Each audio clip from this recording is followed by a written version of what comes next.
kemarin aja ya di kita bikin wall online page itu hampir total salesnya itu dalam 4 hari itu 6M, Pak.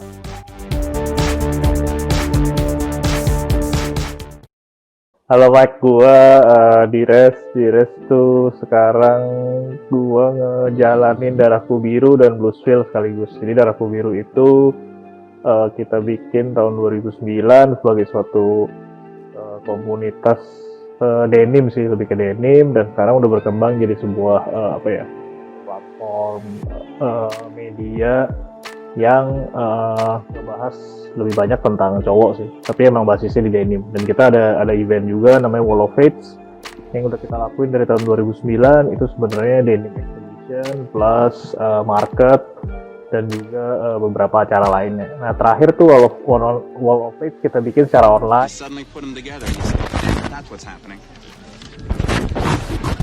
Karena kemarin new normal, kita coba pakai format baru online di bulan Agustus sampai September, baru aja kelar kita ke minggu lalu gitu. Dan satu lagi yang lagi gue jalanin sekarang itu juga Bluesville, sebuah merek pakaian pria yang fokusnya di proses tradisional pembuatan pakaian di Indonesia sih, seperti batik sama natural dyeing, tapi kita kemas di dalam bentuk yang lebih modern kayak gitu. Mungkin di masa-masa kayak begini kan berbeda ya dengan masa-masa yang dulu ya. Kalau zaman dulu kan mungkin kan lebih ke fashion industry, karena kita bisa lebih banyak engagement, kita lebih bisa banyak ketemu langsung sama customer ya. Ya kan di masa-masa kayak gini kan ya impossible gitu ya Pak ya. Ya gimana sih ya sekarang kalau misalnya waktu zaman kemarin kita sempat full lockdown gitu, waktu PSBB yang awal, itu gimana ya situasi fashion industry-nya sendiri, kalau dari denim atau dari Bluesville sendiri atau dari semua orang yang ada di bawah naungannya Darahku Biru atau Wall of Fates itu sendiri, gimana sih situasinya? Sebenarnya kalau lihat dari global sih ya udah kebaca lah dengan adanya pandemi, ya kan udah ketahuan kan banyak banget yang di US sendiri udah file bankruptcy, mulai dari retailer sampai ke bahkan ke brandnya juga gitu. Kayak misalnya J.Crew, dia sebuah brand, sebuah retailer, dia juga udah file bankruptcy. Terus ya standar lah Neiman Marcus dan segala macamnya juga pas banget gitu file bankruptcy di saat kayak gini. Nah kalau di Indonesia sendiri sebenarnya menarik adalah UMKM itu menyumbang hampir 90% dari GDP di Indonesia. Dan UMKM ini adalah salah satu pihak yang paling terkena dampak dari pandemi, karena banyak sekali UMKM sebenarnya yang masih mengandalkan interaksi secara langsung gitu dengan customer-nya. Contohnya ya jualan di jalanan kan sebenarnya itu UMKM juga kan. Atau kita ngomongin di pasar-pasar yang ngejual kain, ngejual grosiran pakaian, itu kan semuanya masih mengandalkan kayak gitu kan. Jadi emang kalau dari kita bikin survei juga di Darahku Biru, dari brand-brand yang emang kita selalu ajak di Wall of Fates, mereka sih 90% sih mengatakan kalau dampaknya sangat besar gitu, terutama yang memiliki toko dan juga masih mengandalkan retailer offline kayak gitu Pak. Oke. Jadi mungkin kalau untuk sekarang banyak yang industri mungkin yang kepikiran untuk mungkin switching ke online gitu, atau ada metode-metode lain dari offline yang bisa tetap dipertahankan nggak? Sebenarnya sih gini, menarik karena kalau kita ngomongin brand-brand ini kita ngomongin sempit aja dulu ya di Darahku Biru ya. Ini adalah brand-brand yang emang udah muncul dari tahun 2009 dan mereka berangkatnya juga dari online gitu. Berangkat dari online, tapi ada beberapa hal yang emang tetap harus harus diandalkan melalui offline ya. Sebagai contoh misalnya kita jualan jeans yang emang harganya 2 juta, 3 juta ke atas gitu. Itu kan ada beberapa faktor yang menentukan pembelian itu harus melalui touch point kan. Nggak mungkin gitu orang kayak langsung oke 3 juta gue beli deh, tanpa dia harus misalnya ngeliat bahannya dulu, ngerasain, nyobain fittingnya gitu. Nah mungkin itu sih sebenarnya yang menarik, gimana caranya supaya hal-hal yang tadinya harus dilakukan secara offline, gimana caranya bisa dilakukan secara online gitu. Nah sebagai contoh lagi nih ya, kayak mungkin lu juga pasti tahu lah, misalnya kayak Stage Six itu kan dia sebenarnya semuanya online nih. Oh sekarang ada offline-nya sih. Dia sebenarnya nyediain tuh kayak satu package gitu buat buat customer, di mana mereka tinggal subscribe aja, misalnya bayar 1 juta sebulan, nanti dikirimin barang-barang yang nilainya 1 juta. Dikirimin, mereka bisa fitting di rumah tanpa harus datang ke tokonya. Terus kalau nggak suka ya dibalikin. Kalau suka dia bisa ambil. Sebenarnya ada hal-hal yang bisa dilakuin untuk menggantikan hal-hal yang offline bisa provide gitu. Tapi yang menarik adalah sebenarnya beberapa brand juga mengakui kalau mereka masih ngandelin sales itu secara offline gitu. Walaupun mereka ada online-nya, pasti gitu. Karena di Darko Biru tuh mungkin hampir 100% sih. Semua brandnya pasti ada online channelnya. Tapi mereka masih mengandalkan mungkin sekitar 50% di offline. Itu menarik juga karena ujung-ujungnya akhirnya ya mereka ini sekarang lagi mencoba bukan berpindah secara digital, tapi mereka emang udah digital dan mereka mencoba memfokuskan lebih lagi ke platform digital yang mereka punya gitu. Karena kan sekarang bisa dibilang ya punya web store sendiri aja nggak cukup gitu. Karena persebaran market di Indonesia itu yang mau belanja online banyak banget terpaparnya sama e-commerce platform kan.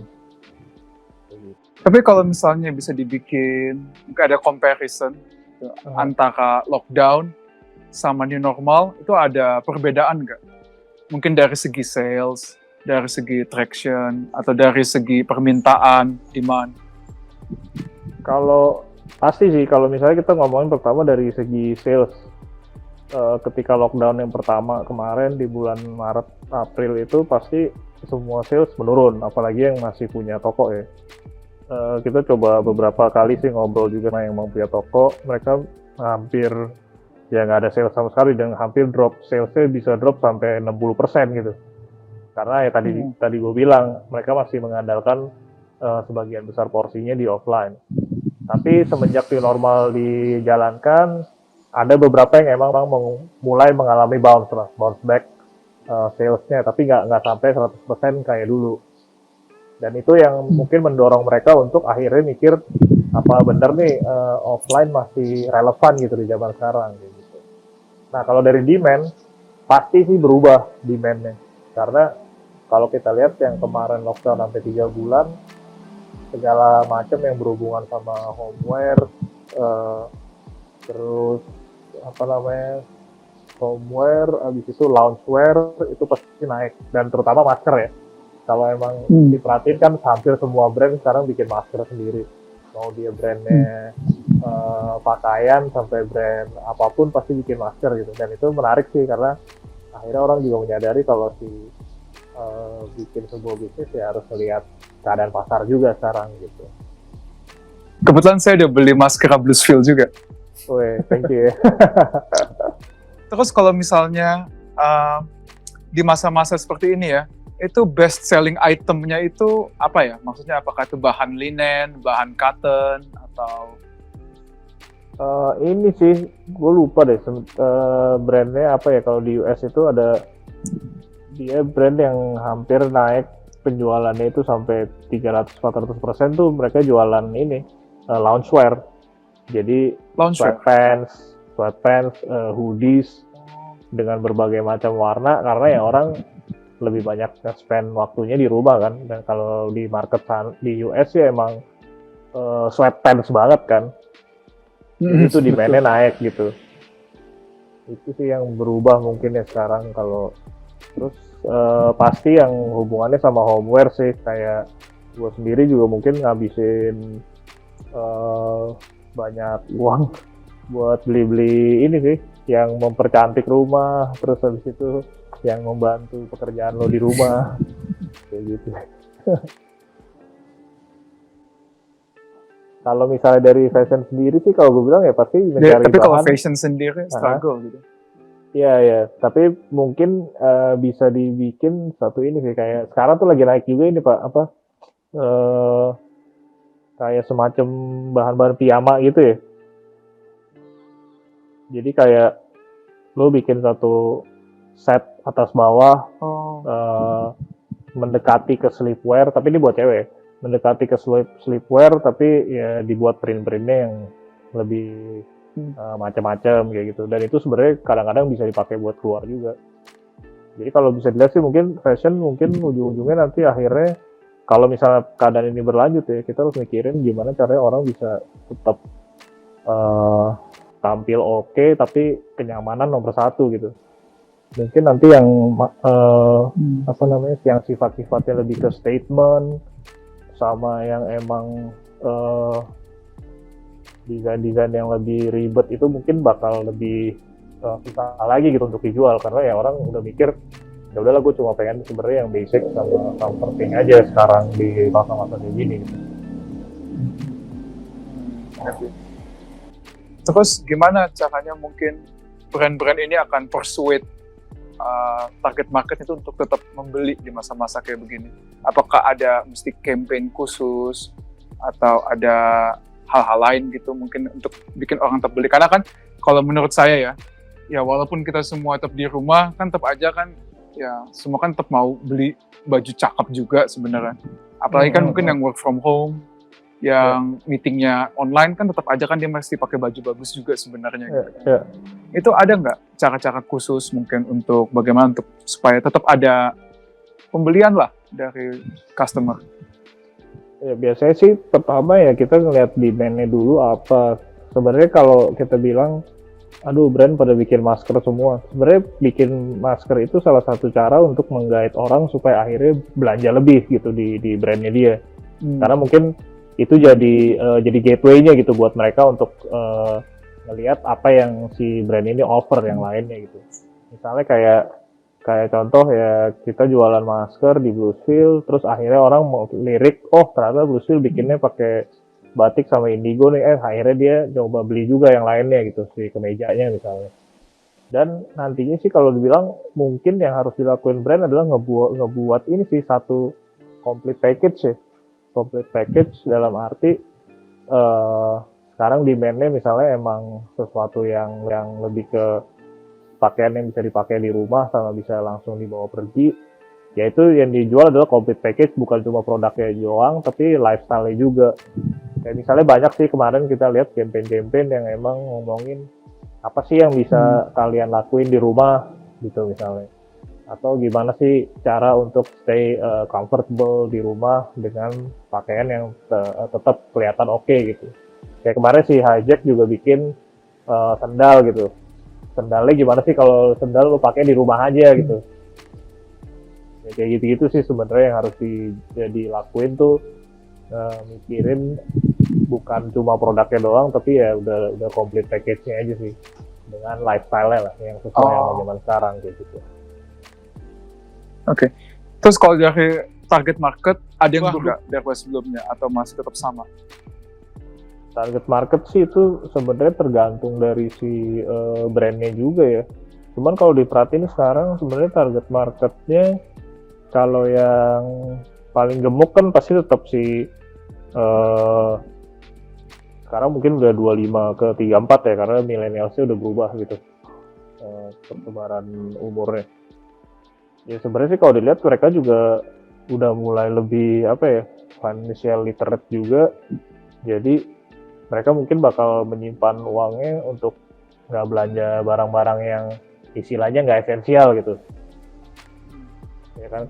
Dan itu mungkin akhirnya ujung-ujungnya kalau brand yang tadi yang ngejual barang yang nggak terlalu esensial, bukan basics, lebih statement, ya berarti target market dia juga harus udah mulai berubah gitu. Karena banyak sih sebenarnya yang tadinya emang spending banyak buat fashion, ya akhirnya diubah sama mereka kan, karena keadaan sekarang juga. Gitu. Terus kira-kira kalau misalnya ada beberapa perusahaan yang mau downscaling gitu, perusahaan fashion yang mau downscaling, kira-kira apa yang perlu di downscale, yang mungkin paling esensial buat di downscale di masa-masa begini? Downscale ya, mungkin ya ini sih dari sisi produksi dulu kali ya. Maksudnya udah pasti demand menurun nih. Untuk secara global ya, demand menurun, tapi ada beberapa hal yang emang tetap inilah tetap anomali gitu, kayak misalnya demand di sneakers tetap aja naik gitu, walaupun orang nggak keluar rumah tetap aja demand di sneakers naik.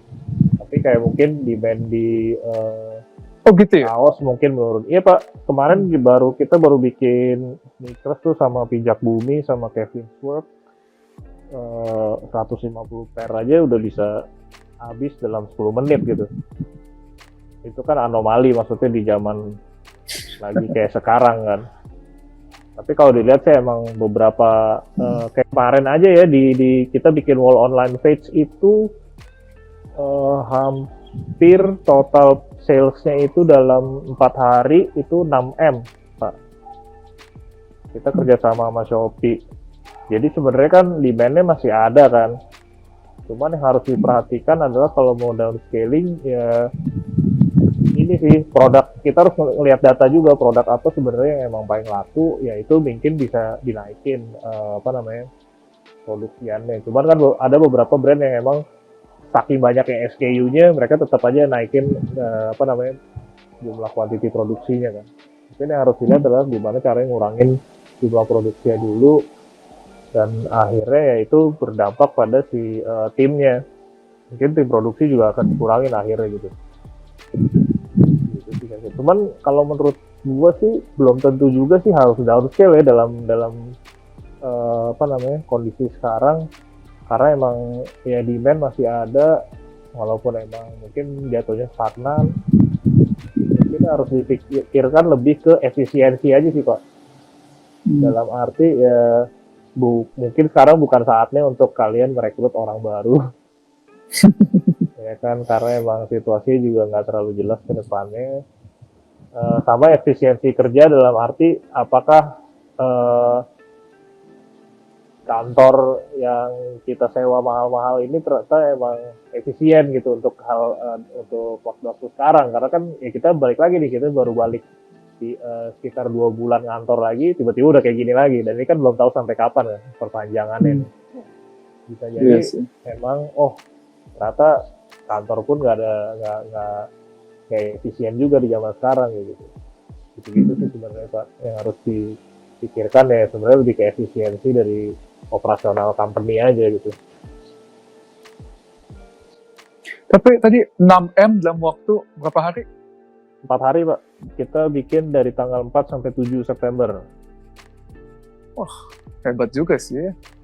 Yang keluar itu sekitar berapa ya, 40.000 piece ya kalau nggak salah ya, pokoknya basket case sekitar 200 ribuan.